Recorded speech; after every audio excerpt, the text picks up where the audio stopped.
Discovery Season 5, Episode 5. Finally, some Breen! Because it takes a regular.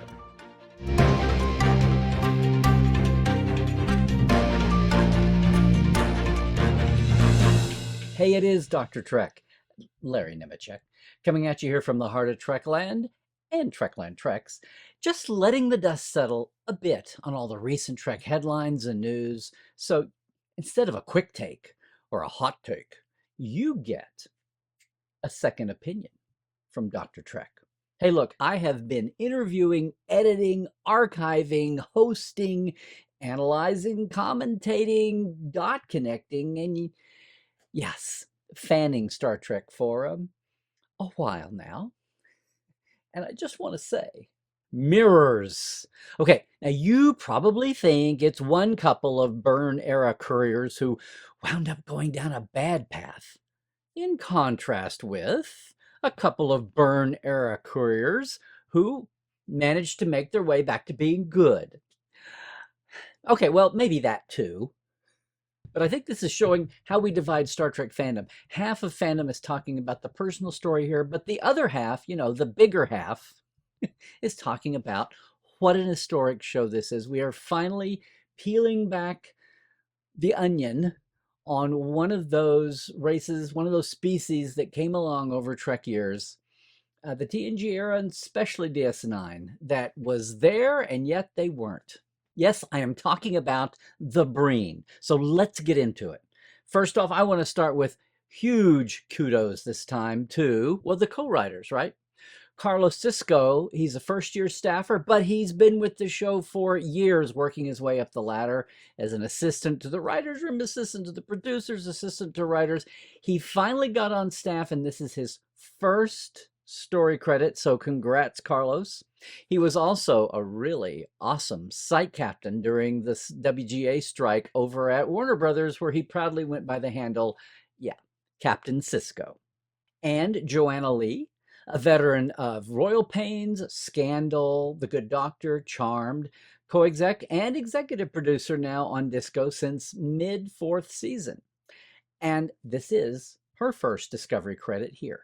And the director, Jen McGowan. Look, she comes from the 2020 edition of Twilight Zone, had a couple of episodes on Titan. This is her third episode for Discovery. Season 4, she did All In and Rosetta. So what do we have here?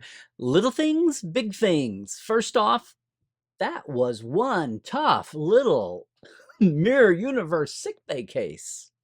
Right, okay, by now everyone realizes that yes, Discovery was using the Enterprise sets from Strange New Worlds, right? In between Strange News Season 1 and Season 2 shooting, they were empty, they were there. It was a great way to amortize costs. They aren't neighbors, they're across town in the studios, and Strange New is over in the new CBS TV studios, but it was still easy to go over and shoot in their sets, with the whole caveat of it being not just 800 years in the future and a lost little Enterprise ship.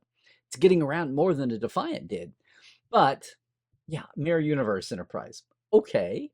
So it's kind of interesting here. We learn that the ISS Enterprise's tractor beam is emitted from the bottom of the saucer hull. But more important than that, did you notice how casual everyone was talking about the Mirror Universe? No big deal. No big deal. I guess that's what a difference 800 years and quantum universe awareness does. Yeah, they just blow it off. No threat at all. But even after a quantum universe leap and 800 years later, it's good to know those little bridge sensor beepy beepies are still going, no matter what. And that tribbles are still a threat. Now we're reminded here that cross-universe beaming that we saw happening in DS9, well, it's been impossible now for about 5 centuries, according to Die Trying on Discovery. And we actually get a stardate here. We get an historic stardate. On that plaque, it's stardate 32336.6, when the Terran Empire rebels tried to take the ship and do their thing and escape. That works out in Prime to 9 years before the first year of Next Generation in the Prime universe. So assuming they're cross purposes, that works out to about 2355. And more precisely, using that TNG 1,000 units to a year dating, that works out to May 9th, 2355. Now, I loved the round robin conference, and that's where we get eject the spore reserve as a catastrophe crisis solution that only disco could give us, right? But when Bryce suggests take out the photon torpedo payloads and replace them with antimatter, I'm going to take that to mean he means take out the photon torpedo payloads of matter and replace it with even more antimatter, right? Because that's what a photon torpedo is, matter, antimatter, suspended, kept separate until you want it to implode by removing the magnetic shielding around the antimatter, right? That incredible sickbay standoff that starts with a phaser fight, it still makes me wonder. Wide beam phasers? Is it just too much of a killjoy for modern drama? Or even beam phasers, right? Just slice. You don't have to aim like a pew pew. Now that Lorentzian coefficient, that is actually, yes, a real thing. It's not an homage to anybody's best buddy. However, Carlos did tell me on the side that Dr. Cho going from ensign to branch admiral, the closing metaphor story, that was actually fully named Carmen Cho. We didn't get the first name. Carmen Cho is not as a buddy homage, anyone they actually knew, but it's a constructed fictional name meant to blend the heritage of he and his co-writer Joanna, Korean and Mexican. But yes, how about all that brand spanking new cultural species, cool background on the Kellerans? No, Kellerans came in for some canon creation too. On the side, Carlos shared on socials that Rayner's Kelleran citrus mash is like a moonshine level homebrew, and that Oscott he mentioned, it's fermented fish wine. Yeah, details. By the way, the Ballad of Krull with one L is indeed, yes, an homage to the 80s fantasy movie Krull with two L's. Oh, and Kellerans boil their cakes.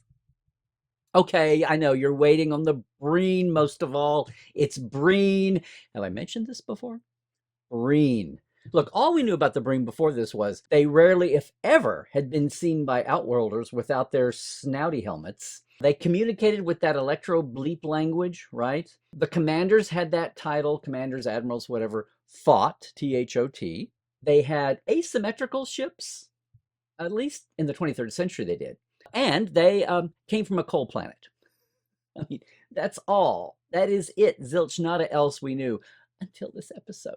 Now, everyone who had La'ak as a Breen on your 2024 Discovery Bingo card, and I know some of you were out there, well, I hope you feel vindicated.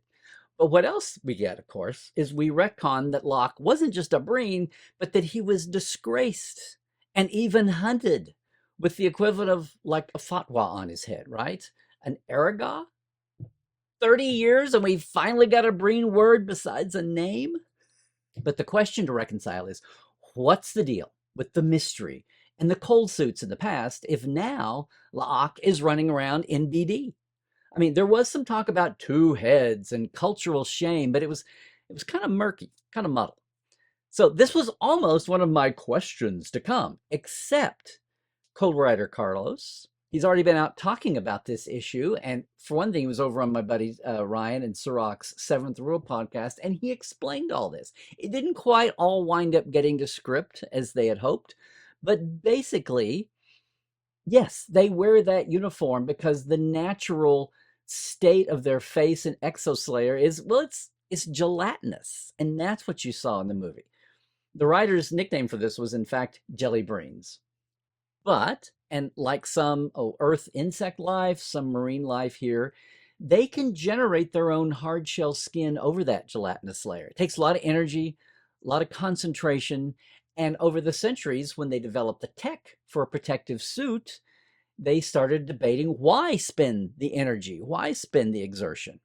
In fact, culturally, it became a thing of if you resorted to only showing your hard skin, you were a less than. You weren't too smart. You weren't too intelligent. You weren't too culturally adept, and you were down on the social level. In fact, you're kind of a outcast.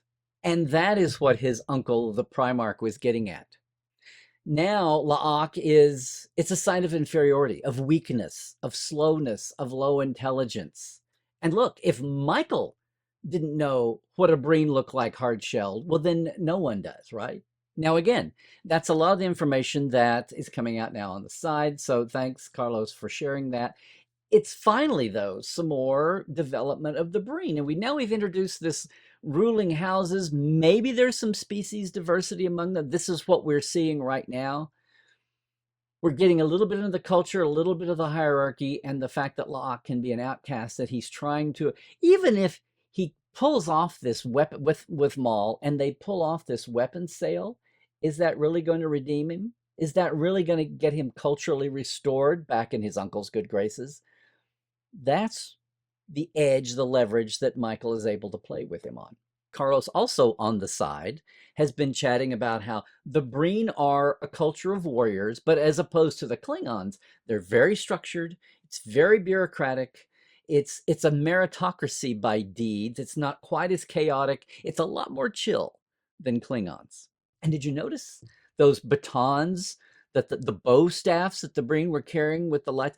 I'm almost betting, we haven't seen them in action yet, but I'm almost betting they're like an evolution of those power batons that the Breen carried back on DS9 800 years ago. Wow, there's so much information about the Breen, so much calorie, so much cool stuff in this episode. I hear there was a personal story in it too. But despite all that, I still have some questions. So the escape pods on the ISS Enterprise were gone? Couldn't they see that from the external view? Were things so murky that they didn't get that? And accusing Maul of cutting the dilithium like a drug. Well, dilithium is a crystalline. In fact, it's a crystalline in a specific lattice. That's the whole point of allowing the warp plasma, the warp radiation, to come off the matter-antimatter reaction and be transformed into the plasma that goes out to the warp nacelles and the field coils. But even more, in the burn, with dilithium so rare at all, who would care? Okay, favorite line in this one, and I think I share this with many. That was my brother's station. Oh, wow. Are we stealing a moment here from last week's episode? And we had so many little moments like that. Again, kudos, Discovery Season 5. You're becoming a Star Trek. Runner-up, saying hit it, that would be weird. But sure, this episode was not just about all the cool Breen stuff we can cram in. Thank you, Joanna and Carlos.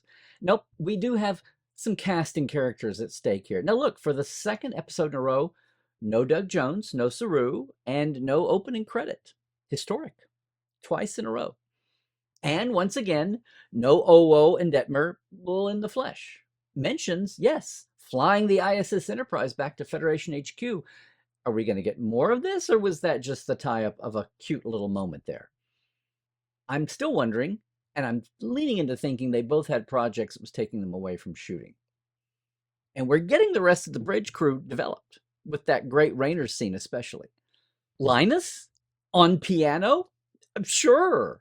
Who knew Saurians were so culturally adept? Now, this Book and Maul dynamic is obviously been foreshadowed, because he talks about his mentor being a failed father for her, but the best mentor he ever had, which is an interesting dynamic, and it gave them a lot to play with when we weren't getting Breen backstory and exposition. But coming out of this Book and Maul relationship, well, something struck me. Did you see the police record? Pause on that for a moment and get it in English. Don't get it in Andorian or Orion. Catch it first in English, and you'll see there's her first name again. Marlene Ravel. I'm pronouncing it right, I guess. But they shorten her nickname to Maul. M-O-L-L. Did you get it? Yeah. Just like a gangster's Maul? And sure, the Raynor story was the B story this episode. Of course, we're busy following our other two lead couples here. But still, all the Raynor bits, the best compliment, I would say, whether it was Tilly and Stamets with him, whether it was the bridge crew, and they're all brainstorming solutions, the best compliment of it all is that it all clicks. And it doesn't stand out. I really didn't get any awkwardness, clumsiness. Why are we suddenly all talking like normal people? It actually felt like just another day. Now, there's an entitlement for it to be a little awkward because he's still finding his way. They're still finding their way with him. We've already had some conflict about this and at least rough edges. But it's all settling in. And I don't think the Rayner character, once again, is going milquetoast too fast. He's not going to vanilla. He's keeping that edge. And I think the dance is starting to work. It helps having a shared problem, right? Having a shared crisis, being in the trenches together again. But it actually worked. And what am I going to say again? Right? Michael and Locke, Book and Maul, interesting dynamics, breaking up the couples, getting them cross purposes that way, finding that ingenious phaser scene, even though I wish we had beam phasers. I wish the world had not forgotten wide field phasers would have put all this. Okay, I know it would have settled everything ages ago. Half the episodes of modern Star Trek would have been settled in 10 minutes if we all remembered we had wide field phasers, or at least we used to. Maybe not before Kirk and Spock's days, but the 32nd century ought to. They can do everything else. Okay, I'll get off my soapbox. But we have one more name to consider this episode. And sadly, it's the second time this season we've had this. But yes, it's that closing memorial card for Alan Red Marchette's nickname. He was the lead set dresser for the crew, the lead set decorator. He was born in 73 in Croatia. He was a Croatian native, came to Canada, worked in the Canadian film TV industry. He died on August 22nd, 2022, in the middle of this filming season session in Trenton, Ontario, from a motorcycle accident. He was 49. He was a big Patriots fan, but it really, really ripped up the cast and the crew and took it hard. And yeah, the memorial card again, a very fitting reminder for their friend and colleague. So we end this episode with a little parable there about the ensign turned admiral. Yes, it's a real what did we learn on the show today, Daddy? But it was a very satisfying episode, right? I mean, and here's the thing. We've even got a little bit of Culber here foreshadowed, getting back into this spiritualism versus secularism versus pure intellect. Again, this was a theme that was hinted at for season 2. It went away when Aaron and Gretchen were asked to leave the show. I think that was in the themes that had started to be introduced. It was even a Pike related theme. Here we've got it emerging with Culber. I don't know how many more hats Hugh can wear on the ship, but apparently now he's going to be the philosopher king. But no, listen. We love Wilson Cruz. It's going to be interesting to see where they take this up against the overall theme of the Breen and apparently now, apparently not the Zenkethi, dang it. But maybe I can still be surprised. But no, the Breen and the philosophical implications, it's almost like a second generation Genesis device, right? The progenitors, future tech, and what it can do in the wrong hands. We're going to get into some philosophical discussions. It feels like coming up. And a role for Culber in all of that. And who is he coupled with? Paul, the guy who doesn't like not knowing the answers. That could be that could be a little silent fuse going off. That's gonna be a great explosion of drama when we get there. On top of what we already know about the obvious climaxes we're seeing approaching, right? Back to that season 2 wannabe. Yeah. Okay, yes. As far as the Breen goes, I'm already seeing, as are you, all the Mandalorian memes out there, right? I mean, come on. It is the way. But all in all, a great episode, an historic episode. And I hate to pull Canonista on you here, but come on. We've learned more about the Breen in this one episode than we had for ages. I laugh about it takes a regular, not it takes a village, it takes a regular. So once again, Worf and the Klingons, well, Spock and the Vulcans, right, set the template. But yeah, Worf and the Klingons, Quark and the Ferengi, Shran and the Andorians. Here we go. Very satisfying episode. I'm going to say a couple of logic quirks there, bits, interesting choices to get into get into the mirror universe Enterprise, and the wormhole and some of the tech around that was very, very old school Star Trek. I'm gonna say it was fun to watch that work out. So I'm intrigued. We've got all kinds of mysteries and developments, and even some tonal pieces setting up. Can't wait for the next one. This is really feeling like a Discovery season like no other. We'll see what the final verdict is in a few more episodes. Oh, one more thing. Did anybody else hear that Primarch of the Sixth Flight and think immediately the daughter of the fifth house? Oh, one other thing. Did they really just go off and leave that 3/5 of a clue to the ultimate universal power just sitting out in the open on a table in the ready room? Oh, one other thing. Ballad of Kroll, section 4, verse 7. Thanks, Carlos and Joanna. Oh, and one other, yeah. The other thing here is that I'd better sign off on this second opinion. Well, that's what I think. How about you? What do you think? Come on, you can comment below, right?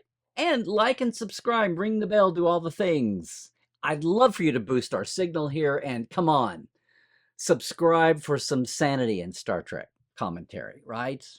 Most of all, if you crave more Dr. Trek and the Trekland point of view, I invite you to go over and check out all of our experiences like Portal 47, the monthly backstage mini-con all year long, Trekland Treks, your own customized location film tour, day tour, all around Southern California. You pick the places, I'll be your concierge. Yeah. Or, our podcasts like the Trek Files, our live stream Trekland Tuesdays live on Tuesdays. Second opinion, sure. Cadet Alice Talks Prodigy. All of that. It's all over at LarryNemecek.com. Go take a look, would you? And we'll see you next week. Trek well, everybody.